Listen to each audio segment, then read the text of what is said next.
Welcome to In Her Voice.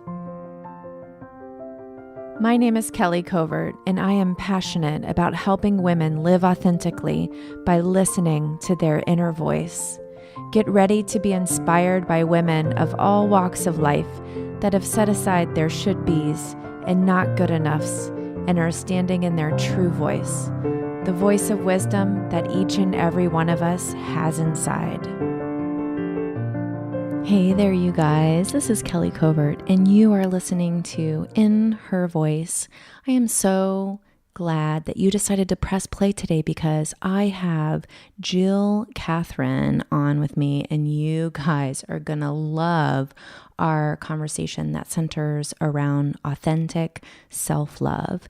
And Jill is the second of my interviews to celebrate Love Your Body Month, which I'm doing in collaboration with Ophelia's Place and Circles of Change. So if you haven't listened to last week's episode 46 with Holly Zering, I just urge you to go listen to that. And all of the interviews this month are going to be centered around this idea of loving ourselves fully and how we can do that in our own lives and how we can support other people to do that as well. So let me tell you a little bit about Jill. Jill Catherine, a woman of many expressions in the world, is a professional dancer and drummer, speaker, author, and educator who helps others to integrate body, mind, and spirit. Her work in the world is not just a job, it is an extension of her heart. Since 2003, Jill has been speaking, educating, and inspiring others on topics including eating disorders, body image, women's issues, finding purpose, emotional intelligence, and life's big questions. Jill is the spokesperson and lead warrior for Ophelia's Place, a member of the Oiselle Muses, and the author of the recently published book, A New Body Consciousness. Embracing all cultures and religions, Jill's artistry centers around personal and global peacemaking, empowerment, love of self and body, and the understanding of our body as an instrument to be of purpose, service, and expression in this world. And we talk about that. We talk about how our bodies are so much more than just what they look like, and how to really sort of step into our bodies as a way to speak, as a way to connect our mind to our heart and to get deeper into our purpose. You guys are going to totally fall in love with Jill, just like I did. So grab a cup of coffee, sit back, relax, and enjoy our conversation.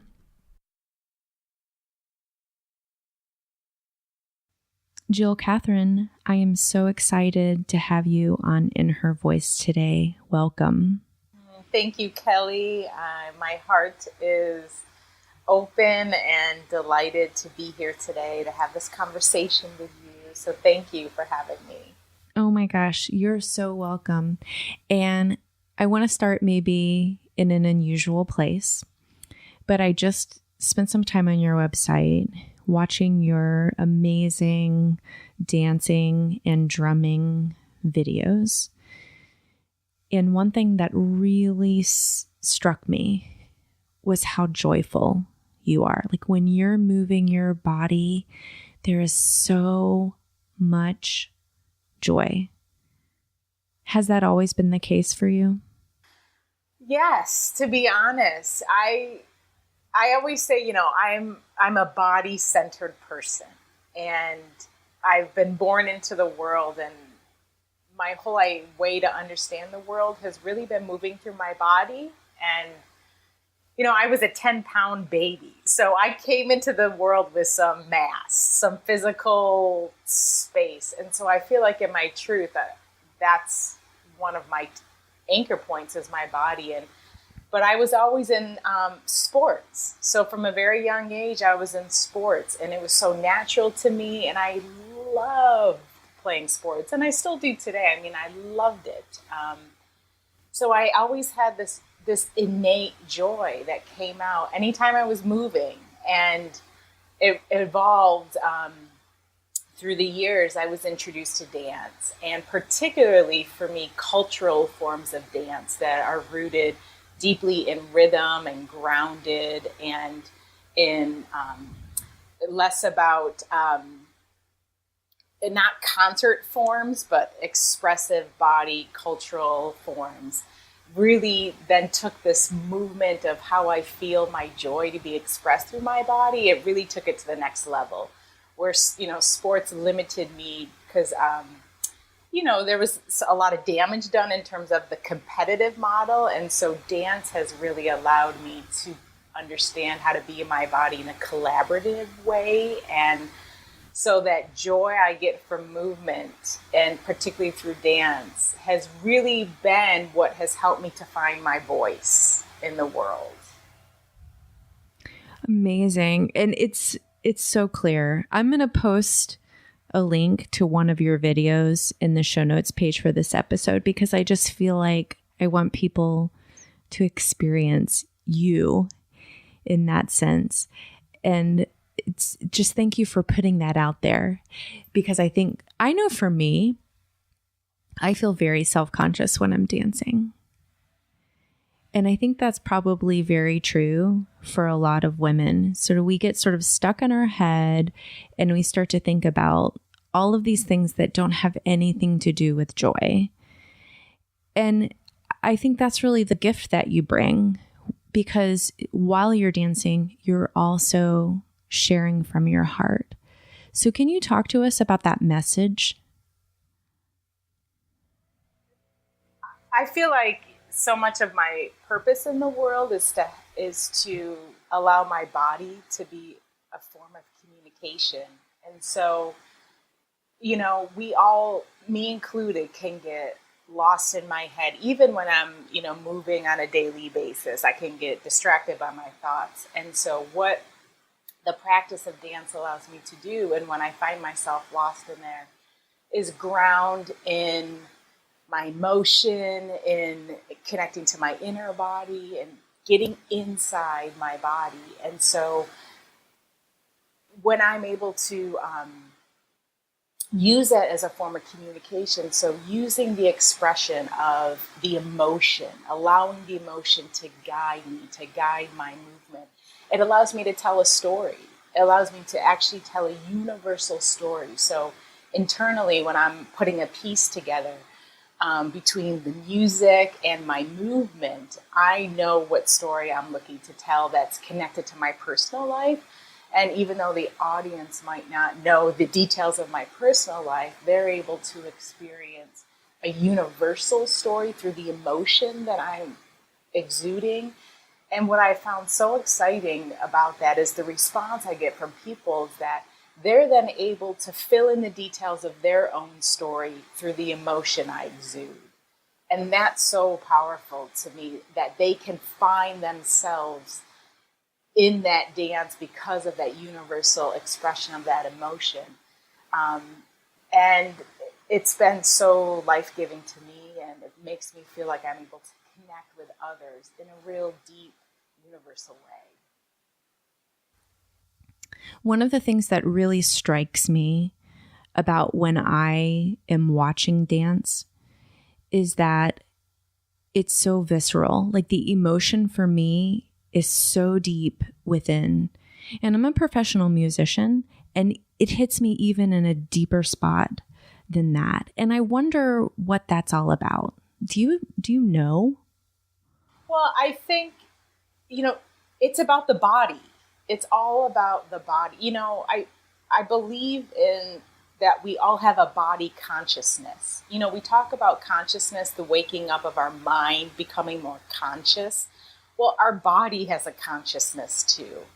And so to me, that is what we're experiencing. In our body is where we become, it's where our head connects with our heart, and we feel that through the body. We don't feel that in the head. We don't feel our heart in our head. We feel it in our body. So when we're experiencing someone who is communicating to us through their body, that is the same resonance. We're going to feel that within our own body, and it's going to activate feelings, thoughts, aspects of our spirit as we're witnessing it. If we can allow ourselves to have moments of openness, then we'll be able to really feel that. And that's what's different. You know, when we hear music, it activates our ears, our sound. And yes, we can certainly feel that down through our body for sure. But when you're witnessing someone who is literally communicating through their physical form, that's where you're going to receive that. That's sort of how I experience it. It's so interesting to me. And I'm really curious how you use this in your work as lead warrior at Ophelia's Place, as someone who's teaching women to be fully them, to accept themselves, to love themselves as they are today. How do you translate that? So to me, I feel like movement, any form of movement through your physical form, is the most active way to shift how you are feeling about yourself and about your life. If you're able to use your activity as a way to cultivate it. So for example, if oftentimes in our culture, when we're moving our body, and particularly women, when we're moving our body, we're either lost in our thoughts, we're thinking about everything we have to do, we're thinking about that conversation that pissed us off, we're thinking about what we're hurt, we're just really in our head, you know, or we're moving our bodies because we're trying to reduce the size of our bodies, you know, so we're already coming from a negative approach, like, oh, I gotta, you know, I just ate this. We're trying to reduce something that we did.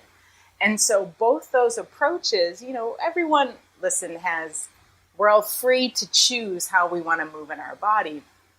But in my work as lead warrior for Ophelia's Place, we're trying to support and cultivate a deeper relationship with our body where, yes, we love our body, meaning we love our curves and we accept our shapes and size. But then what? Loving our bodies means we are true to be who we are in the world, that we're not lost in minute and hour and day and month and year, thinking that if our body changed, we're a certain way.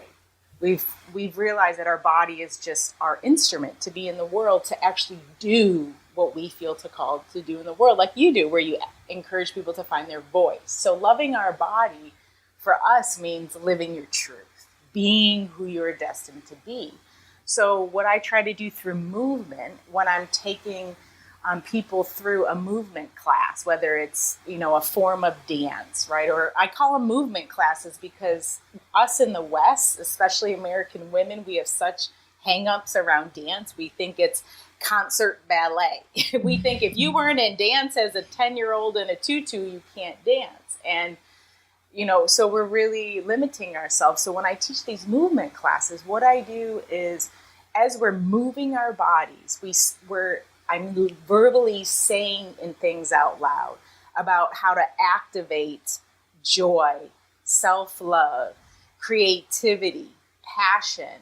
We set a tone before we start moving and say, this is how we're going to move today for the class. And I invite people to get out of it what they need to do it.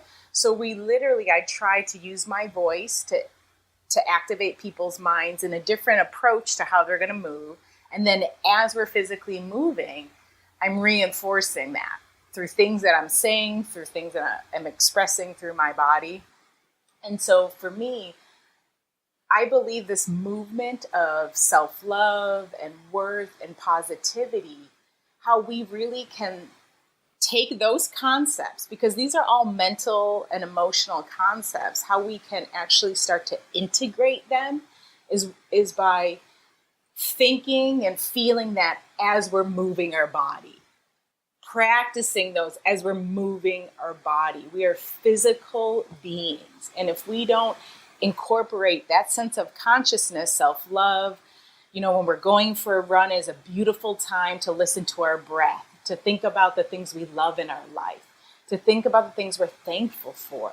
Do you know how good you're going to feel at the end of that run, as opposed to if you thought about everything that pissed you off, you know, made you mad that day? So that's how I feel is my role in helping people to make peace and find love with their body and their life, is by using their forms of movement as an active practice of self-love.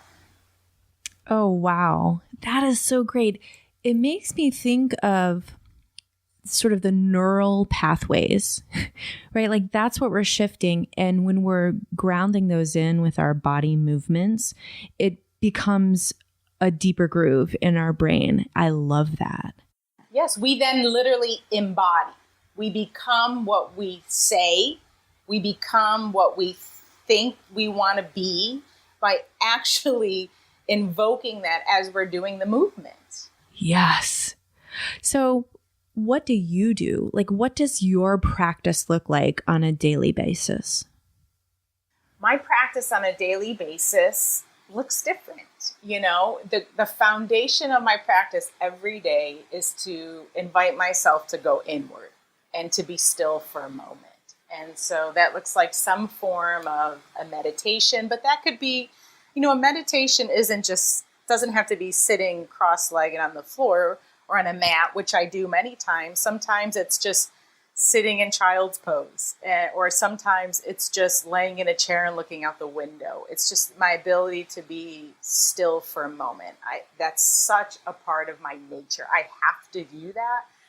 So, and then because of that little moments of stillness, there's an energy that wakes up inside of me that wants to move. And so what I try to do is listen to how I want to move that day. Most days it's some form of yoga and stretching. And that doesn't mean I'm going through this fast-paced vinyasa. It could be I do 4 yoga poses and I'm just being and aligning. Then it looks like me listening to how else I want to move. Most times I'm doing some form of dance, you know, or I'm going for a run, or I'm going surfing, or I'm going for a bike ride. And I move a lot because it's my nature, and we all have different natures. You know, movement is, every physical body needs to move in some capacity, but I know I'm sort of a lot. So I do what feels right to me and how I want to move on that day. But what I have found from my experience as an athlete, and now my experience as a professional dancer and a performer, I can very easily get into the mindset that I have to move because I gotta work on my show coming up. I gotta, keep my cardio fitness at a place so when I get in stage, I'm not falling apart type of thing. So there's still that part of me that pushes my mind in relationship to my body. But what I've learned every single time that happens is this is my story, when I move my body from that place, afterwards, I do the movement, I'm more tired, I feel fatigue, I feel like I exhausted myself, as opposed to feeling restored, renewed, recharged. So my daily practice is always really doing my best to listen to how I want to move and not how I think I need to move. What does that sound like? I mean, you talk about listening, and this podcast is about connecting with your inner voice. And I've talked a lot before about how our inner voice can speak to us through our body. But for you, what does it sound like? What does it feel like? Can you describe that to us? My inner voice through my body? Yeah, I mean, when you're listening, what are you listening to? Listening internally for me is more about tuning into the pulsations that I feel, like these pulses, these sort of urges inside. And so, I mean, I physically feel them in my body, where sometimes I have to just do a lunge because my hip needs to be stretched, so I really feel these sort of sensations. It's sort of, it pushes out in my heart, my hips, my legs. Like it's just an energy that wants to move a certain way. So that's what guides me to the activity I want to do. is just feeling what that inner feeling is, and not trying to tell it what it is, but it's like, okay, what am I feeling right now? And if I don't know what my inner feeling is telling me, literally, if I sit in child's pose for maybe up to 15 minutes, literally, by the time I get up, I'm going to sort of know what I need to do. So we don't always know. We might be really distracted in our head, so we can't always connect to what we feel. And so just doing one thing and sitting in that for a minute is what I advise people to do, to how to figure out what it feels like. But that's what it feels like to me. It's this inner pulse. It's an energy that speaks to me. And that's how I've listened to it through my body. And yet over the years, I've listened to that as words that sort of speak to me too about what I need to do with my life. Exactly. And I think too, when we're listening on this level, what we're developing is a trust in what our bodies are telling us, in what our inner voice is telling us. And we learn what it sounds like in that practice. We do. And sometimes, I've had in my short-lived life, I feel like I've lived a lot in my body. And there's certainly times where my body isn't really speaking to me that it wants to move a certain way. Maybe it feels, for whatever reason, maybe there's something going on nutritionally or medically. But I've learned to, even when that happens, our heart speaks to us. Even if our body physically isn't telling us what it needs, because maybe it's a little off center, or, our heart can say, what your spirit needs right now is just a walk, or your spirit needs is to be sitting and watching sunset. So that's the other thing, that our body physiologically can communicate to us if we allow ourselves to, to start that practice of listening. But it's not perfect, right? Our body are these incredible machines. So sometimes, it needs an oil change, right? Sometimes there's something going on. So the other thing I've learned is really how to listen to the language of the heart. And that guides you on what you really might be needing as well. Yeah, I totally agree 100% with that. So I want to shift gears a little bit and talk about something that I think is a really interesting question. And that is, as we move on our journeys towards greater self-love, because I really believe it's a lifelong journey. Like, things are going to pop up. How do we stay authentic? So let me give you an example. I love my body. I love what it does for me. I love how it feels. And I really believe that, like, in my core, that's my authentic self. But there are days where I don't 100% believe that. So how do I balance that out? How do I stay authentic, but still acknowledge and work through those feelings I'm having? I really believe in the work that Brene Brown has done in this world around shame. And I think one of the things she talks about is shame can't live once you talk about it. Or I'm paraphrasing her, but something along how shame lives in the darkness. And once you bring things out, it can't live anymore. And I feel like how we stay authentic, and to that example you're talking about, is we give voice to our shame. We give voice to those moments where we're feeling shame around our body. We talk about it. We just literally give it voice. And I know for me and for people I've worked with, that brings them back. It's like it dispels the charge it has on us.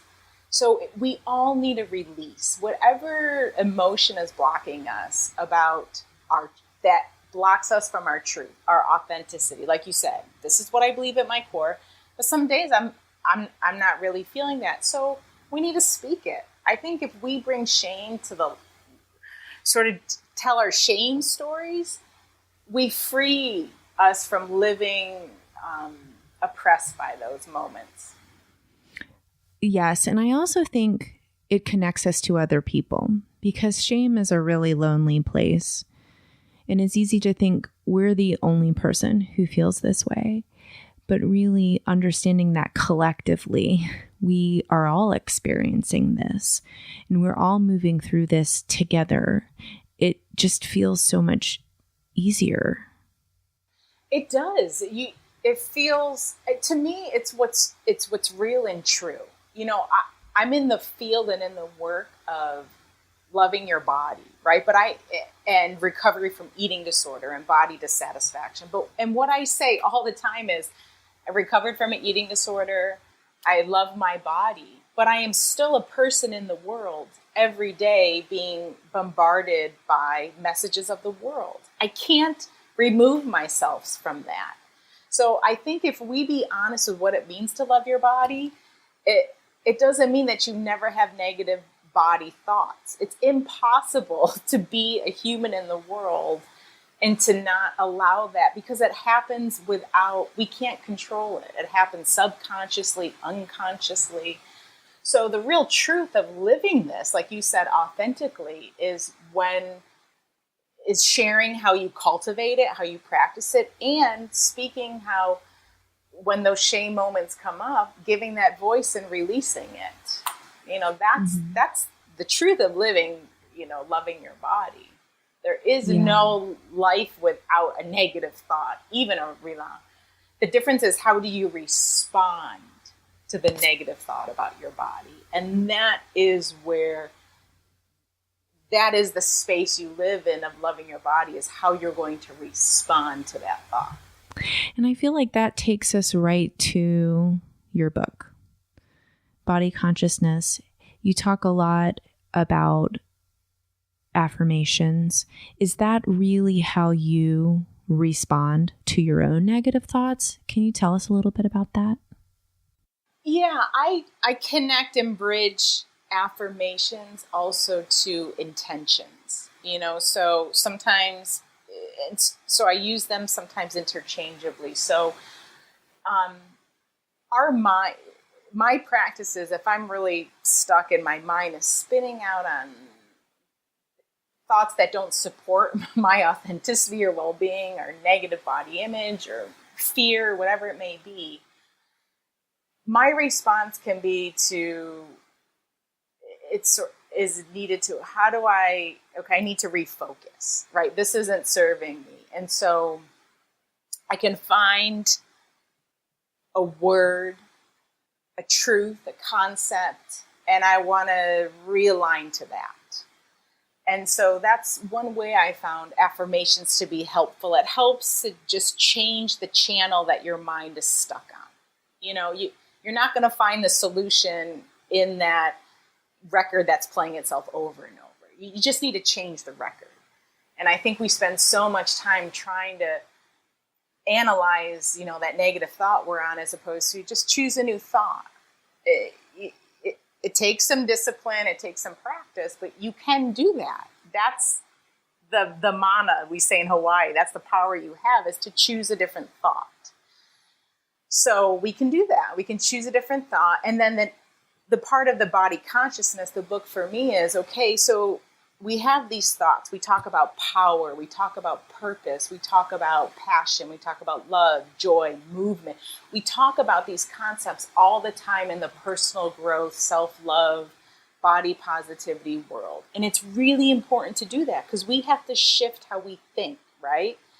But to actually start to embody this, we have to move down into the body. And so the book is about helping people to then get in tune with how that thought or concept or belief feels within your body. If we get in touch with what power feels like physically, if we get in touch with what joy feels like within us, how does it feel in you? Instead of what does it allow you to do, but what does it actually feel like to be in joy? And so that's the truth and the hope and intention of the book, is that it can help people to connect from their head to their heart. And it's something they can use. They can start their day by opening it up to one of the hearts in there, or they can end their day that way. or however it may be, how people want to use it. It's for them to get down into their body. And we need more of that. We need more of us doing more of that. Well, I think it helps us to live our truth, right? When we're in our body and grounded in a thought that supports us, hopefully we can be who we are meant to be. And we need that, right? We need people to be who they are. Yeah. Well, and you know what I think is, as women collectively, how much energy are we spending focusing on what we look like, focusing on trying to make ourselves smaller or a different size, or changing our face or our hair or whatever? If we focus that energy on what we were put here on earth to do, what? I mean, like, world changing. Yeah, absolutely. We talk about that at Ophelia's Place all the time. Is imagine if there's 10 million people who suffer from an eating disorder. So meaning how much time those 10 million people of every moment of their day is to food and body. What would those 10 million people be able to do with into how they'd be able to express themselves, the art that would be created, the ways children be educated, the nonprofits, the businesses, all that would come to life through those 10 million people. And that statistic of eating disorder, that doesn't include the millions of people who struggle with body dissatisfaction, right? Mm. And what we could be doing and saying and expressing and living and loving, if that wasn't taking so much of our time. Oh my gosh. I get goosebumps thinking about it, because I think that the inspired potential of that is so amazing.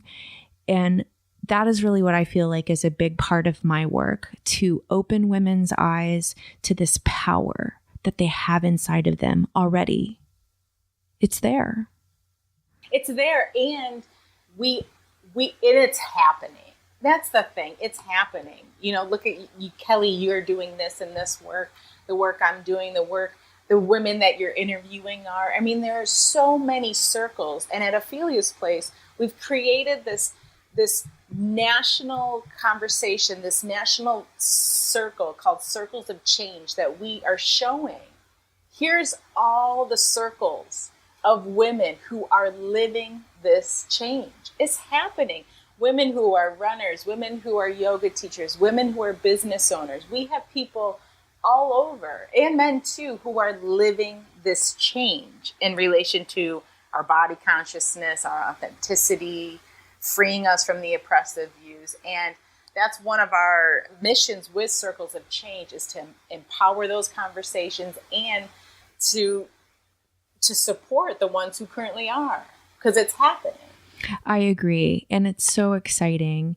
And I just want to acknowledge you and the work that you are doing to make this change in the world. I'm so grateful for you. So, Jill, why don't you let people know where they can find you online, where they can connect and learn more about you?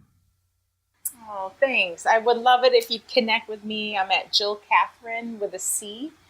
Catherine.org is my site, and you can find me there. You can find my social there too. But I'd love it if you reach out. And also, I'd love it if you connect with us on circlesofchange.org, which is where we're having all these circles of people across the world and country who are living this change. Join us, join the circle, become a warrior. We have, my role as lead warrior for Circles of Change is to acknowledge and support warriors. And like Kelly is she's a voice warrior. That's what I would call Kelly. She's an inner voice warrior. And all of you in your own ways are living this change in some circle of your life. And so join us on that. That would be great. And let's create a ripple effect of that, because the more people that join, the more people that join, the more people that join. And that's where our power becomes concentrated and amazing. Yeah, so please join us as a warrior at circlesofchange.org, and I look forward to connecting with any of you. Awesome. Well, Jill, I will put all of those links on the show notes page so people can go to kellycovert.com and you hit the podcast tab and you can find all of it right there. But I want to ask you one last question today, one I ask all of my guests, and that is, in your life today, what is your inner voice asking you to do? It's asking me to speak up. We need your voice. Stand in your truth. Yes. Yes. That's it. Wonderful. Well, thank you so much for being here on In Her Voice and speaking up and sharing your truth. We so appreciate it, and I'm so thankful that you were able to do this today. Thanks, Kelly. Thanks for your work, and thank you all for listening and tuning in and loving yourself.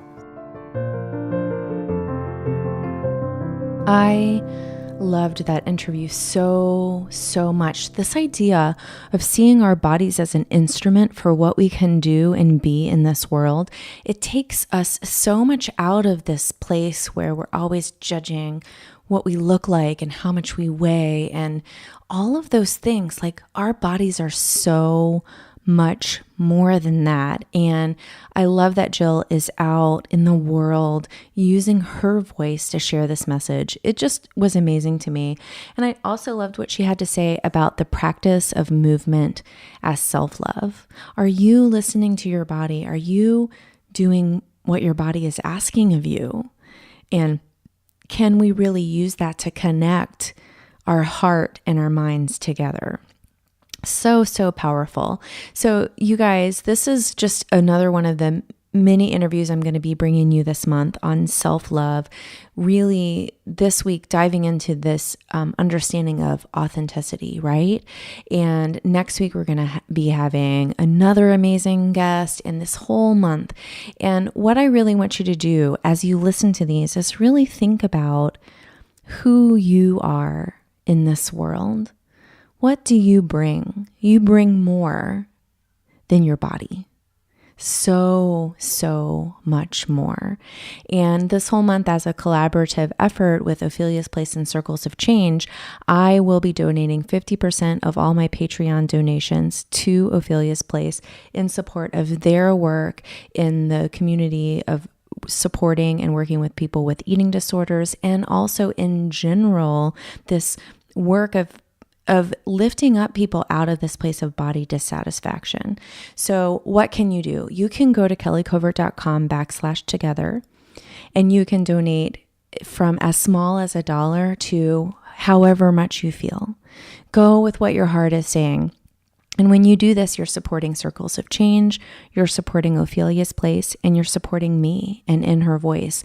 And I am so grateful for you. I'm so thankful for you and the support that you give me and the support that you give women all around the world when you support In Her Voice.